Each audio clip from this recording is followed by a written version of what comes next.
Hello दोस्तों, मंथन competitive classes में आप सभी का स्वागत है। मैं बंधन आज आप सभी के लिए क्लास 10th सब्जेक्ट जियोग्राफी के पहले चैप्टर से बहुत ही महत्वपूर्ण 40 ऑब्जेक्टिव क्वेश्चन लेकर उपस्थित हूँ। दोस्तों, आज का पहला क्वेश्चन है कि किस प्राकृतिक संसाधन का भंडार सीमित है। देखिए, आप सभी के सामने जो ऑप्शन ए है खनिज तेल, बी सौर ऊर्जा, सी पवन ऊर्जा, डी जलीय ऊर्जा। तो दोस्तों, इसमें जो ऑप्शन नंबर बी है सौर ऊर्जा, ये भी खत्म नहीं हो सकती। पवन ऊर्जा ये भी नहीं खत्म हो सकती। डी जलीय ऊर्जा ये भी कभी खत्म नहीं हो सकती। तो दोस्तों, इसमें से ऑप्शन नंबर ए है खनिज तेल, ये एक सीमित यानी ये भविष्य में खत्म होने वाली संसाधन है। चलिए, तो एक नंबर क्वेश्चन का सही उत्तर है खनिज तेल, जो ऑप्शन नंबर ए सही है। चलिए, 2 नंबर क्वेश्चन है कि भोपाल गैस त्रासदी किस प्रकार की आपदा थी। आप सभी के सामने ऑप्शन है ए प्राकृतिक, बी मानव जनित, सी वायुमंडलीय, डी इनमें से कोई नहीं। तो दोस्तों, भोपाल गैस त्रासदी एक मानव जनित आपदा थी। यह 3 दिसंबर 1984 3 दिसंबर 1984 को हुआ था। इसमें एक गैस थी जिसका नाम था मिथाइल आइसोसाइनाइड। इसके लीक हो जाने से हजारों की संख्या में लोग मारे गए। देखिए, मिथाइल आइसोसाइनाइड की सूत्र था CH3NCO3। चलिए दोस्तों, तो इसका सही उत्तर है ऑप्शन नंबर बी, जो क्या है मानव जनित थी। 3 नंबर क्वेश्चन की बात करते हैं कि भूकंप किस प्रकार की आपदा है। ऑप्शन नंबर ए महामारी, बी जलीय, सी प्राकृतिक, डी वायुमंडलीय। तो दोस्तों, भूकंप जो है एक प्राकृतिक आपदा है, जो ऑप्शन नंबर सी सही है। चलिए दोस्तों, 3 नंबर बाद 4 नंबर क्वेश्चन है, इनमें से कौन सी प्राकृतिक आपदा नहीं है। चलिए दोस्तों, ये भी क्वेश्चन अच्छा है। Option number A tsunami, B बाढ़, सी भूकंप, डी आतंकवाद। दोस्तों, इसमें जो सुनामी है ये भी प्राकृतिक है, बाढ़ ये भी प्राकृतिक, भूकंप ये भी प्राकृतिक, लेकिन दोस्तों आतंकवाद है ये मानव जनित है। जो 4 नंबर क्वेश्चन का सही उत्तर ऑप्शन नंबर डी आतंकवाद। 5 नंबर क्वेश्चन है कि महाराष्ट्र में भूकंप आने का मुख्य कारण था।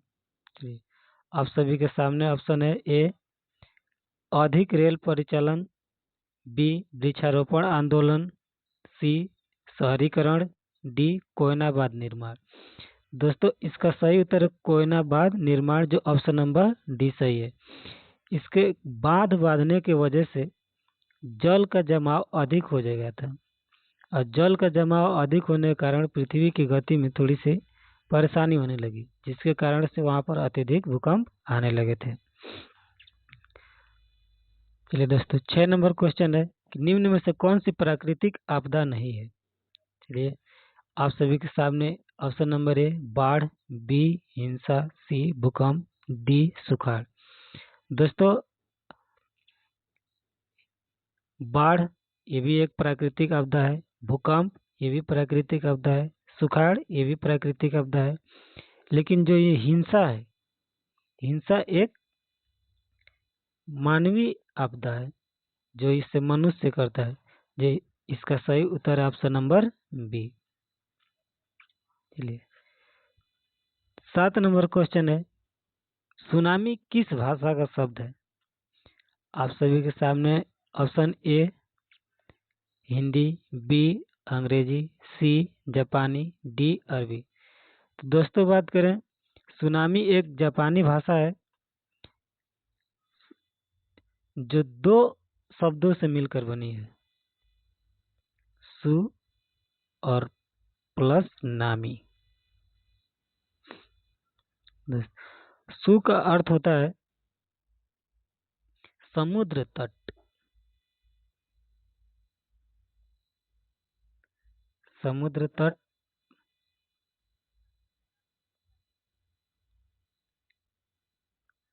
और नामी का अर्थ होता है लहरें, यानी समुद्र के किनारे जो लहरें आती हैं वो होती हैं सुनामी। तो जिसका 7 नंबर क्वेश्चन का सही उत्तर है सी। सुनामी एक किस प्रकार का शब्द है? तो जापानी, 2 शब्दों से मिलकर बनी है, सु प्लस नामी। चलिए दोस्तों, 8 नंबर क्वेश्चन है, इनमें से कौन क्षेत्र भूस्खलन से अत्यधिक प्रभावित होता है? आप सभी के सामने ऑप्शन है ए कश्मीर और उत्तराखंड, बी उड़ीसा और आंध्र प्रदेश, सी झारखंड, डी मध्य प्रदेश। तो दोस्तों आप सभी जो कश्मीर और उत्तराखंड है, कश्मीर और उत्तराखंड ये भूस्खलन से अत्यधिक प्रभावित है, खासकर उत्तराखंड। आए दिन हम लोग सुनते रहते हैं कि उत्तराखंड में ये भूकंप आ गई। चलिए 8 नंबर क्वेश्चन के बाद 9 नंबर क्वेश्चन है, इनमें कौन सा भारत का सूखा क्षेत्र माना जाता है? दोस्तों ऑप्शन है आप सभी के सामने ए पूर्वी राजस्थान, बी पूरा मध्य प्रदेश, सी कर्नाटक का पठारी क्षेत्र, डी इनमें सभी। तो दोस्तों हम बात करें भारत की, पूर्वी जो राजस्थान है ये भी एक सूखा क्षेत्र है, पूरा मध्य प्रदेश लगभग ये भी सूखा क्षेत्र है, कर्नाटक का पठारी क्षेत्र ये भी एक सूखा क्षेत्र है। दोस्तों इसका सही उत्तर हो जाएगा सभी, डी इनमें से सभी, क्योंकि भारत के ये क्या है, सूखा क्षेत्र माने जाते हैं। चलिए 10 नंबर क्वेश्चन है कि बिहार में सर्वप्रथम भूकंप कब आया था? दोस्तों आप सभी के सामने ऑप्शन है ए 1934, बी 1904, सी 2008, डी 1997। तो दोस्तों हम बात करें ऑप्शन नंबर ए, ऑप्शन नंबर जो ए है 1934 में बिहार में पहली बार भूकंप आया था। इसमें ये एक बहुत ही भयानक भूकंप था, इसमें लगभग 10,000 से अधिक लोगों की मृत्यु हो गई थी। 11 नंबर क्वेश्चन है, इनमें से कौन सा मानव जनित आपदा नहीं है? क्वेश्चन पर ध्यान देना है कि मानव जनित आपदा नहीं है, यानी जो मानव द्वारा आपदा नहीं बनाया गया। चलिए ए है सांप्रदायिक दंगा, बी आतंकवाद, सी रेल दुर्घटना, डी इनमें से कोई नहीं। तो दोस्तों इसमें ए है सांप्रदायिक दंगा, ये भी मानव द्वारा बनाया गया है, बी आतंकवाद ये भी मानव द्वारा है, सी रेल दुर्घटना ये भी मानव द्वारा, डी है इनमें से सभी। तो दोस्तों हमारा जो उत्तर होगा इस प्रश्न का होगा ऑप्शन नंबर डी, इनमें से सभी। चलिए 12 नंबर क्वेश्चन है, सुनामी का प्रमुख कारण क्या है? दोस्तों आप सभी के सामने ऑप्शन है, ये समुद्र में भूकंप का आना, बी स्थलीय क्षेत्र पर भूकंप का आना, डी द्वीप पर सी द्वीप पर भूकंप का आना, डी इनमें से कोई नहीं। दोस्तों हम बताएं अभी कि सुनामी 2 शब्दों से मिलकर बनी है, सु प्लस नामी, यानी समुद्र तट पर आने वाली लहरें क्या कहलाती हैं? सुनामी, जो इनमें से कोई नहीं है। ऑप्शन नंबर क्या हो जाएगा? डी सही उत्तर हो जाएगा इसका। चलिए 13 नंबर क्वेश्चन है, निम्नलिखित में से कौन सा मानव जनित आपदा नहीं है?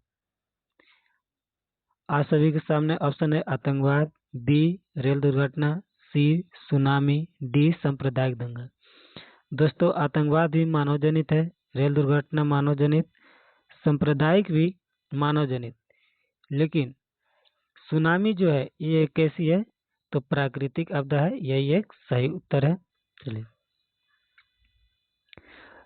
14 नंबर क्वेश्चन है, इनमें से कौन विनाशकारी आपदा कौन है? आप सभी के सामने ऑप्शन है ए भूस्खलन, बी सुनामी, सी बाढ़, डी सूखा। तो दोस्तों सूखा भी बहुत ज़्यादा विनाशकारी होती है, बाढ़ भी बहुत ज़्यादा विनाशकारी होती है, सुनामी भी बहुत ज़्यादा विनाशकारी होती है, लेकिन कभी कभी भूस्खलन भी एक विनाशकारी आपदा है पर थोड़ी सी, इसलिए इस ऑप्शन के हिसाब से भूस्खलन हमारा जो उत्तर है सही है। चलिए 15 नंबर क्वेश्चन है, सुनामी क्या है? आप सभी के सामने एक ऑप्शन है, एक ज्वालामुखी का पहाड़, बी वर्षा ऋतु में नदियों में बाढ़ आना, सी सूर्य की भीषण गर्मी, डी समुद्र की लहरें। तो समुद्र की जो विनाशकारी लहरें हैं वही क्या है सुनामी है। तो आप सभी के सामने जो डी ऑप्शन है यही सही उत्तर। चलिए 16 नंबर क्वेश्चन है, भूकंप का मापन किसके द्वारा होता है? तो आप सभी के सामने ऑप्शन है, A seismograph, B focus, C Richter scale, D tsunami. तो दोस्तों भूकंप का मापन किया जाता है, वो किया जाता है रिएक्टर स्केल से। आप सही तो C number question, C number option सही है। दोस्तों 17 नंबर क्वेश्चन है, तट रेखा से कितने किमी के क्षेत्र की सीमा अपवर्जक आर्थिक क्षेत्र कहलाते हैं?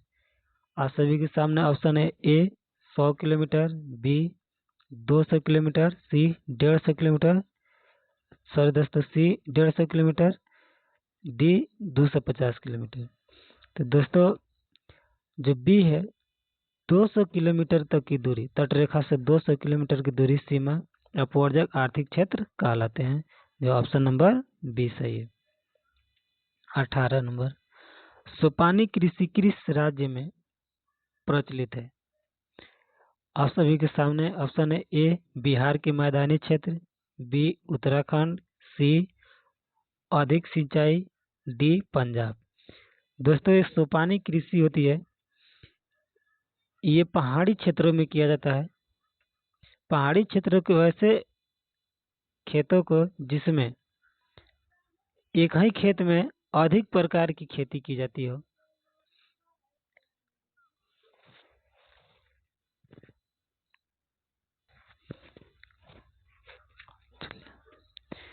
तो इसका उत्तर हो जाएगा ऑप्शन नंबर बी उत्तराखंड। चलिए दोस्तों 19 नंबर क्वेश्चन है, कौन सी मिट्टी कपास की खेती के लिए सर्वोत्तम मानी जाती है? आप सभी के सामने ऑप्शन है, ए लाल, बी जलोढ़, सी काली, डी पर्वतीय। तो दोस्तों जो काली मृदा है ये कपास की खेती के लिए उपयोगी मानी जाती है, जो ऑप्शन नंबर सी सही है। चलिए 20 नंबर क्वेश्चन है कि देश के बांधों को किसने भारत का मंदिर कहा था? तो आप सभी के सामने ऑप्शन है, ए महात्मा गांधी, बी स्वामी विवेकानंद, सी डॉक्टर राजेंद्र प्रसाद, डी पंडित जवाहरलाल नेहरू। तो दोस्तों हमारे पंडित जवाहरलाल नेहरू जी ने ही कहा था कि बांध भारत का मंदिर। चलिए 21 नंबर क्वेश्चन है कि बिहार में अति जल दोहन से किस तत्व का संकेंद्रण बढ़ा है? आप सभी के सामने ऑप्शन है, ए फ्लोराइड, बी क्लोराइड, सी आर्सेनिक, डी लौह।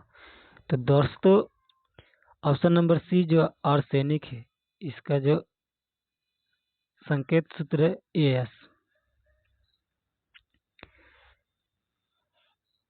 इसी की संकेंद्रण बढ़ा है। यह एक उपधातु है।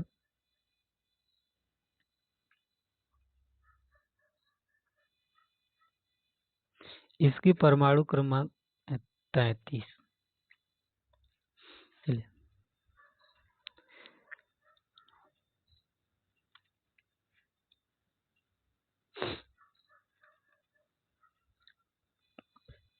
22 नंबर क्वेश्चन है, निम्न में से कौन सा बिहार की प्रमुख नदी घाटी परियोजना है? दोस्तों आप सभी के सामने ऑप्शन है ए दामोदर नदी घाटी, बी भाखड़ा नागल नदी घाटी, सी रियांद नदी घाटी, डी सोन नदी घाटी।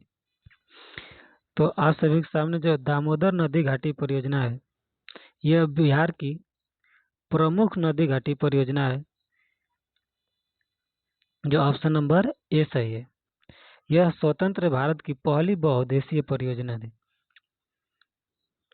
चलिए 23 नंबर क्वेश्चन है कि भारत में 2001 में कितने प्रतिशत भौगोलिक क्षेत्र में वन का विस्तार था? आप सभी के सामने जो उत्तर है 25, बी 19.27, सी 20, डी 20.55। तो दोस्तों जो भौगोलिक क्षेत्र पर वनों का विस्तार था वो है 19.27, जो ऑप्शन नंबर बी सही है। चलिए बिहार में कितने 24 नंबर क्वेश्चन है, बिहार में कितने प्रतिशत भौगोलिक क्षेत्र में वन का फैलाव है? आप सभी के सामने ऑप्शन है ए 7.1%, बी 19.5, सी 5.5, डी 10.5। दोस्तों इसका जो विस्तार है बिहार में 7.1, जो ऑप्शन नंबर ए सही है। 25 है क्वेश्चन कि वन संरक्षण एवं प्रबंधन की दृष्टि से वनों को वर्गीकृत किया गया है। तो दोस्तों आप सभी के सामने ऑप्शन है ए 4 वर्गों में, बी 3 वर्गों में, सी 5 वर्गों में, डी इनमें से कोई नहीं। तो दोस्तों वनों को 3 भागों में बांटा गया है, जो ऑप्शन नंबर बी सही है। पहला वर्ग है आरक्षित वन, दूसरा संरक्षित वन, तीसरा ग्रामीण वन। दोस्तों इसमें जो आरक्षित वन है, इसमें जो मूल्यवान वन है इनको रखा गया है। 26 नंबर क्वेश्चन है कि चरक का संबंध किस देश से था? आप सभी के सामने ऑप्शन है ए म्यांमार से, बी श्रीलंका से, सी भारत से, डी नेपाल से। तो दोस्तों चरक कुषाण राजा के राजवैद्य थे। इन्होंने चरक संहिता की रचना की, जो एक प्रसिद्ध आयुर्वेदिक ग्रंथ है। इनका जो संबंध था भारत से था। ऑप्शन नंबर सी सही है। 27 नंबर क्वेश्चन है कि टेक्सोल का उपयोग होता है। आप सभी के सामने ऑप्शन है ए मलेरिया में, बी एड्स में, सी कैंसर में, बी टीबी के लिए। तो दोस्तों टेक्सोल एक कैंसर के उपचार के प्रयोग में होता है, जो ऑप्शन नंबर सी सही है।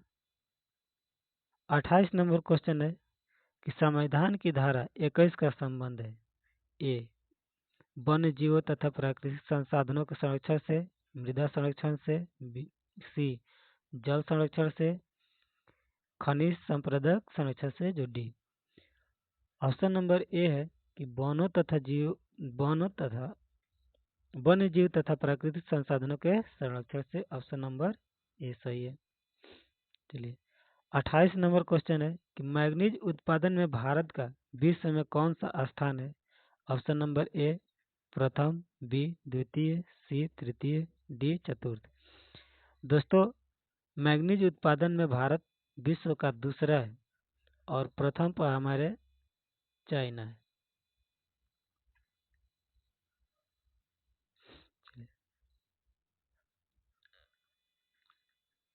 29 नंबर क्वेश्चन है भारत में किस स्थान पर पहला परमाणु ऊर्जा स्टेशन स्थापित किया गया?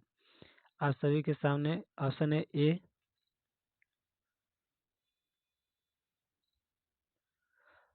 कल्पकम, बी नरौरा, सी राणा प्रताप सागर, डी तारापुर।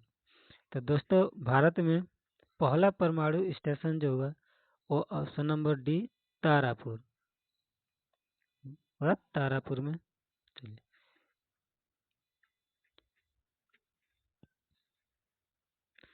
19 तारापुर 1969 को।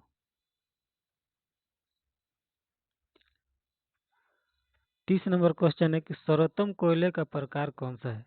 तो आप सभी के सामने ऑप्शन है ए एंथ्रासाइट, बी पीट, सी लिग्नाइट, डी बिटुमिनस। चलिए दोस्तों, जो ऑप्शन नंबर ए है एंथ्रासाइट, ये कोयले का एकदम शुद्धतम रूप है, जो ऑप्शन नंबर ए सही है। 31 नंबर क्वेश्चन है कि मुंबई हाई क्यों प्रसिद्ध है। दोस्तों आप सभी के सामने ऑप्शन है कोयले के निर्यात हेतु, बी तेल शोधक कारखाने हेतु, सी खनिज तेल हेतु, डी परमाणु हेतु, परमाणु शक्ति हेतु। तो दोस्तों ये तेल शोधक कारखाने हेतु क्या है, प्रसिद्ध है,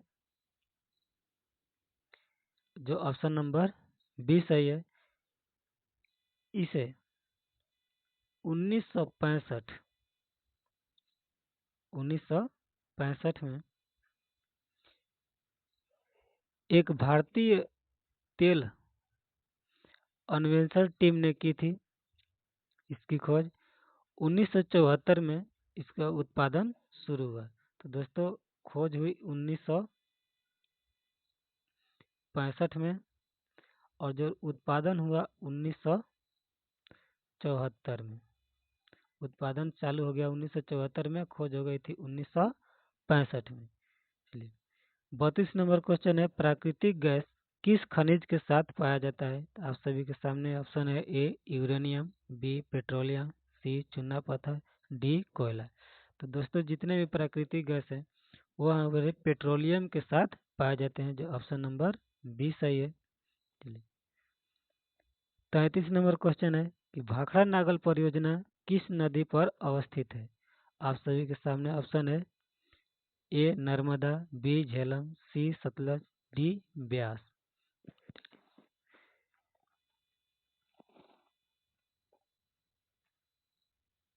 चलिए दोस्तों ये सतलज नदी पर स्थित है। सतलज नदी पर इसकी जो ऊंचाई वो है 865 मीटर, सॉरी दोस्तों 865 फीट। ये बिलासपुर जिले में सतलज नदी पर क्या है, अवस्थित है। चलिए 34 नंबर क्वेश्चन है कि दक्षिण भारत की सबसे बड़ी नदी घाटी परियोजना है। आप सभी के सामने ऑप्शन है तुंगभद्रा, बी अमरावती, सी चंबल, डी हीराकुंड। दोस्तों दक्षिण भारत की सबसे बड़ी जो नदी घाटी परियोजना है तुंगभद्रा है। तुंगभद्रा नदी घाटी परियोजना यह तुंगभद्रा पर नदी पर ही क्या है, स्थित है। ये कर्नाटक में। 35 नंबर क्वेश्चन है कि डॉक्टर मेधा पाटाकर घनिष्ठ रूप से जुड़ी हैं।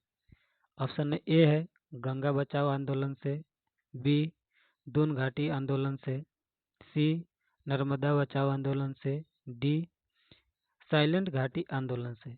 तो दोस्तों डॉक्टर मेधा पाटाकर का घनिष्ठ रूप से जो जुड़ी है वो जुड़ी है नर्मदा बचाओ आंदोलन से, जो नर्मदा नदी पर डैम बड़े बड़े बांध बनाने को रोकने के लिए ये आंदोलन चलाए गए थे। इसकी जो नर्मदा बचाओ आंदोलन की शुरुआत हुई थी 1985 से।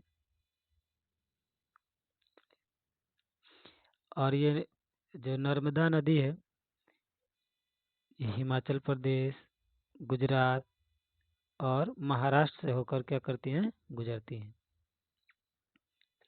36 नंबर क्वेश्चन है भारत में सबसे लंबा बांध है। ऑप्शन नंबर ए रिहांद बांध, बी हीराकुंड बांध, सी भाखड़ा नागल बांध, डी नरौरा बांध। तो दोस्तों हीराकुंड बांध है, ये भारत का या विश्व का सबसे लंबा क्या है, बांध है। यह उड़ीसा राज्य में महानदी पर स्थित है। इसकी कुल लंबाई 61 मीटर है और नदी तट से क्या है, 61 मीटर। चलिए 37 नंबर क्वेश्चन है कि प्रथम पृथ्वी सम्मेलन कहाँ आयोजित हुआ। तो आप सभी के सामने है Rio de Janeiro A, Johannesburg B, C New York, D Tokyo. तो दोस्तों प्रथम पृथ्वी सम्मेलन जो हुआ रियो डी जेनेरियो में 1992।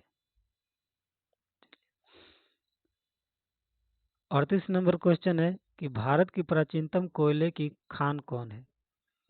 ऑप्शन ए है रानीगंज, बी झरिया, सी धनबाद, बी कोरबा। तो दोस्तों भारत की सबसे जो प्राचीनतम खान है वो है रानीगंज। रानीगंज इसे 1774 ईस्वी में ईस्ट इंडिया कंपनी के कुछ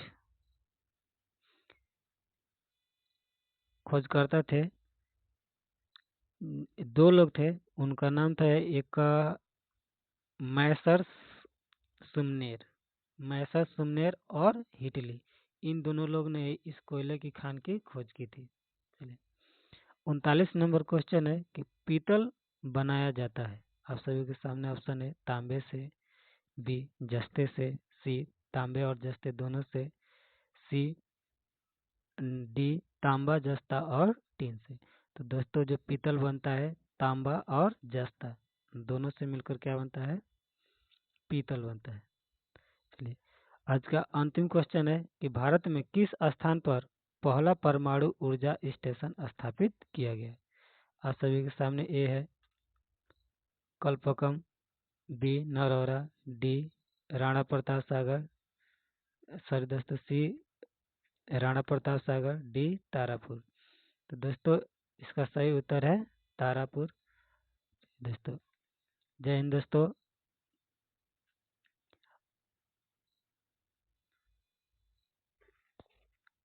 अगर अभी तक आप इस चैनल पर नए हैं तो चैनल को सब्सक्राइब करें, साथ ही साथ वीडियो को लाइक करें।